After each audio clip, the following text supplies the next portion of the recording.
saya tahu betul bahwa jadi petani itu nggak gampang, rumit loh itu. Jadi petani itu sebelum bercocok tanam apa yang akan ditanam di tahun ini, kemudian kapan menanamnya, nah itu kan mesti dihitung benar kalau kita memang mau dapat hasil panen yang sukses itu kan. Jadi kalau bicara petani itu kan amongkismo.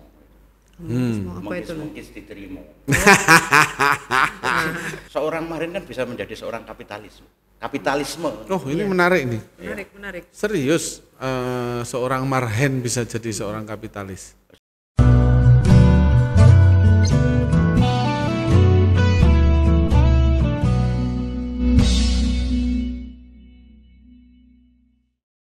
Salam Indonesia, salam kebangsaan, salam apa saja. Kita ketemu lagi dengan Kandang Juang Soekarno.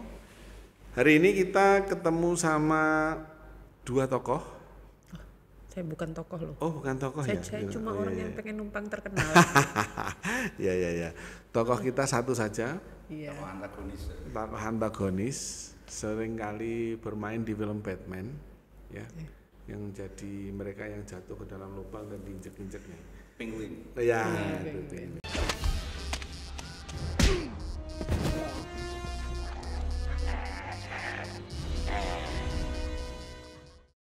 Namanya adalah Mas Dumadi. Nah, kami berdua, saya Arya dan Vika, kita akan ngobrol sama Mas Dumadi sebagai narasumber kita siang ini. Hari ini kita akan ngomongin tentang marhenisme. Nah, teman-teman pasti nggak semuanya tahu tentang marhenisme. Jujur saya juga nggak begitu tahu, tapi masih sempat dengar-dengar. Dan kita pengen tahu nih, apa sebenarnya konsep tentang marhenisme. Nah, kebetulan kita datangkan the last marhen terakhir di muka bumi ini, yaitu Mas Dumadi. Yang wajib kita lestarikan ya Mas. Betul. Jangan sampai punah. Enggak akan punah. Semoga, amin. Monggo silakan Mbak Vika ngobrol dulu sama Mas Dumadi. Sebelumnya kan kita jelasin konsep acara ini kan tujuannya ingin agar kita tidak lelah merawat Indonesia ya Mas. Yang jadi masalah saya belum lelah, tapi juga nggak tahu harus gimana. Kalau harus turun ke peperangan kayaknya sudah nggak zamannya lagi ya, kita adu otot gitu. Jadi mungkin dengan bincang-bincang nilai-nilai apa yang bisa diterapkan lagi di masa modern ini, salah satunya ya marhenisme itu. Saya sebagai orang yang anak orang yang nggak terlalu filosofis ya, nggak paham marhenisme. Saya sebatas ingat marhenisme itu seperti cerita bapak saya kalau nonton Sidul ngelihat Pak Sabeni, Bapak Sidul itu katanya the last marhen, orang terakhir yang masih punya faktor produksi, tidak bekerja dengan orang lain, tapi hidupnya pas-pasan. Itu kan jadi sedikit banyak saya tuh miris lihat marhenisme itu, miris. Kira-kira di masa sekarang di era yang katanya semua anak muda tuh orientasinya menjadi kapitalis, mencari cuan sebanyak-banyaknya, itu masih nggak marhenisme itu relevan. Mungkin Mas Dumadi bisa menjelaskan dimulai dari marhenisme itu sendiri apa? Dalam bahasa yang sederhana ya Mas, saya agak bolot loh Mas. Ya, terima kasih, salam sejahtera ya bagi semuanya. Iya, sejahtera. Jadi saya harus memandang dari sudut mana. Jadi marhenisme bisa dipandang dari sudut ideologi atau filsafat gitu. Kalau sifat ahlinya yang lain gitu. Kalau marhenisme itu bedanya sama filsafat. Falsafah itu dari raja kepada rakyat gitu. Ya. Tapi marhenisme doktriner itu, ya marhenisme itu dari rakyat kepada pemimpin. Jadi marhenisme itu saya akan melihat dari sisi sebenarnya itu teori aja. Teori perjuangan 10 tesis marhenisme. Ya. Jadi Maren itu adalah orang kebanyakan Indonesia. Ya. Nah, kebanyakan orang Indonesia pasti kan ya rakyat jelata. Ya, kehidupannya ya bagian yang tidak diuntungkan daripada prosentasenya begitu. Terus kemudian dia juga bagian dari orang yang mencari nafkah dengan keringatnya untuk memenuhi kebutuhan sehari-hari. Dan kadang-kadang kurang gitu loh. Itu namanya kaum marhen. Kalau marhenis itu adalah orang-orang yang jiwanya marhen, memikirkan marhen, fasenya ada. Oh iya. Kok Marhenis tertinggi adalah berjuang bersama berjuta-juta rakyat Marhen. Iya, paham. Nah kalau Marhenisme sendiri itu isme, ajaran. Marhenisme itu adalah marxisme yang diterapkan di Indonesia. Wah, menarik itu. Menarik, apalagi kayaknya Mas Dumadi ini seorang Marhenis ya, iya. asal usulnya tuan tanah. Asal usulnya tuan itu tanah. itu Iya perlu kan? dicek lagi tuh. Tapi setahu saya, karena Iya. saya beberapa kali juga sempat berteman dengan Mas Dum waktu itu kita masih sama-sama kuliah. Mas Dumadi itu dari Universitas Diponegoro, S1-nya Ekonomi Pembangunan, Wah, S2-nya juga Ekonomi Pembangunan dari universitas yang sama. Nah, ini yang menarik. Tapi kemudian beliau lebih banyak terjun ke lapangan dan menjadi petani. Nah, yang menarik itu di sininya. Sebenarnya pilihan itu diambil kenapa, Mas? Ya proses hidup aja. Jadi saya itu kecilnya itu kepingin jadi insinyur kimia, insinyur perminyakan. Oh iya, itu Iya, cita-cita jadi 90-an banget itu. Makanya aneh juga untuk seseorang yang biasa mengerjakan, berpikir serumit itu mau turun kembali menjadi petani. Apa ada jaminan kebebasan finansial di situ, Mas? Ya kan ada yang disebut sosial ekonomi pertanian. Iya. Itu sosial, jadi ada ekonomi moneter, ekonomi industri itu, Iya. ekonomi sumber daya manusia, sebetulnya itu sama. Gitu. Iya. Nah, saya mengaplikasikannya bahwa stok money itu adalah sama dengan stok beras. Gitu. Oh iya. Jadi stok itu teorinya sama, Iya. teorinya sama, tapi intinya bahwa universal ilmu itu sama. Iya. Mau dia akademi militer dengan akademi kebidanan sekalipun, itu grade-nya sama. Bedanya satunya jadi jenderal, Iya. yang satunya jadi dukun bayi kekinian.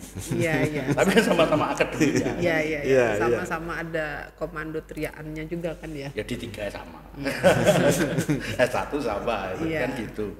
Jadi akhirnya saya mengatakan ilmu sosial dengan ilmu teknis sama.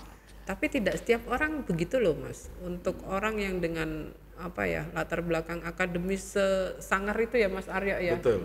Tahu-tahu kembali ke menjadi petani itu kan itu luar biasa untuk anak sekarang ya. Kayak gitu. Saya sih gini mikirnya, bukannya saya atau kami meremehkan petani ya, tapi saya tahu betul bahwa jadi petani itu nggak gampang, rumit loh itu jadi petani itu.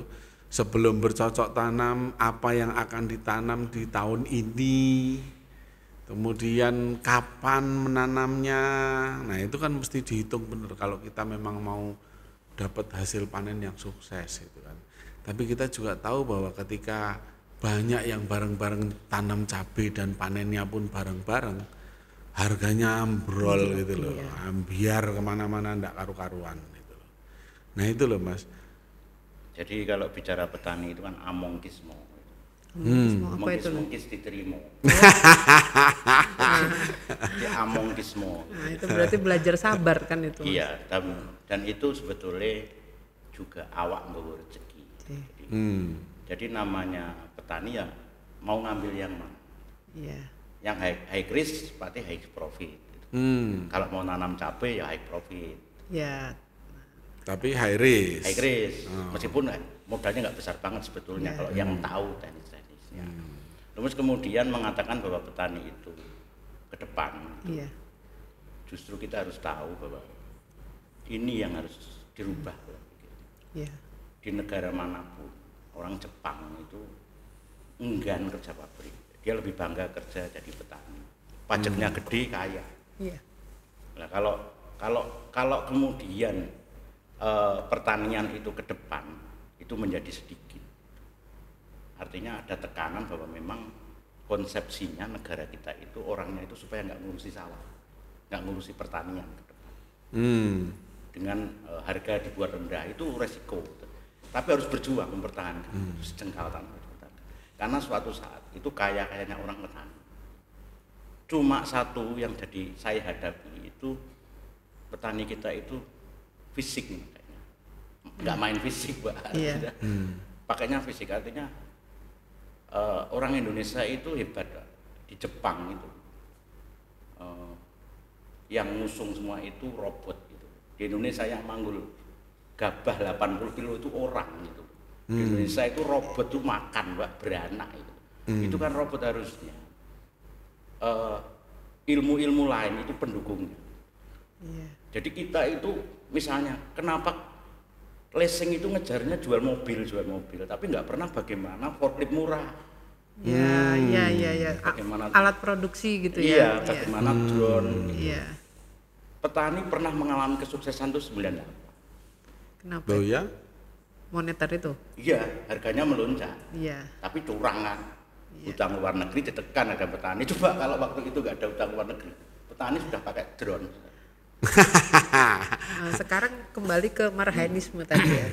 Saya pernah baca kalau nggak salah, salah satu yang menyebabkan petani Indonesia sekarang semakin tidak mandiri itu karena sejak Orde Baru itu ada ketergantungan pupuk, bibit dan lain-lain itu. Apa sampai sekarang masih tingkat ketergantungan pada pupuk, bibit dan yang bukan produksi sendiri itu masih tinggi, Mas?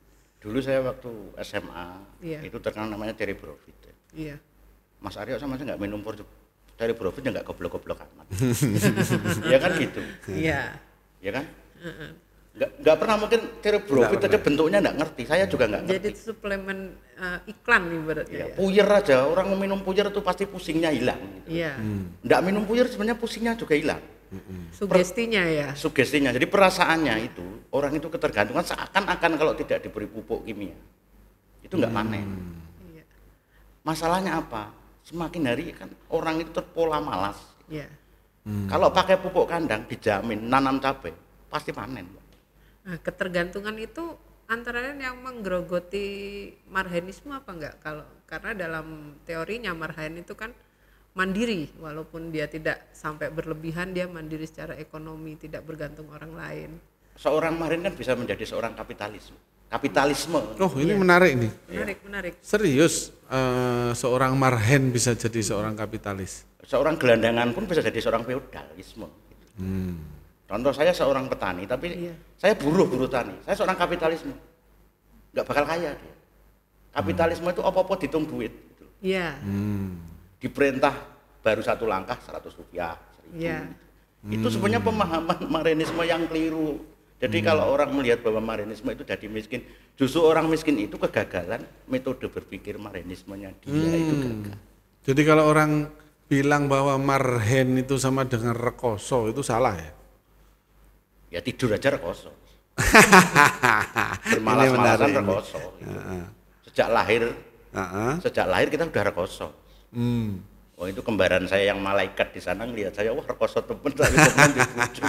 Gue misalnya dibucu repot lagi gitu loh. Malaikatnya, tapi kamu nggak tahu rasanya lapar. Iya. Malaikatnya tawa-tawa salahmu tadi menungso. Tapi itu kan kurang menarik untuk untuk dipublish untuk anak-anak milenial sekarang kan. Mereka kan kurang paham hal-hal spiritual kayak gitu. Mungkin yang menarik pertama itu tadi biasanya mereka satu kebebasan finansial tadi. Kedua ya mungkin secara estetik jadi marhain itu ya bisa dibanggakan di sosmed atau hal-hal seperti gitu. Kalau hanya main di spiritual ya saya rasa ya mungkin sulit juga ya diterima anak sekarang. Bisa enggak sampean jadi marhen gitu tetap menjalankan konsepsi marhen itu gatok. Iya. Tapi pada saat yang bersamaan iso kemaki itu loh Mas di medsos satu. Di medsos. Yang kedua duitnya lumayan. Nah itu loh. Iya. Nah, menurut sampean bisa enggak? Jadi tidak terlibat pinjol. Bisa. Iya. Bagaimana caranya Mas?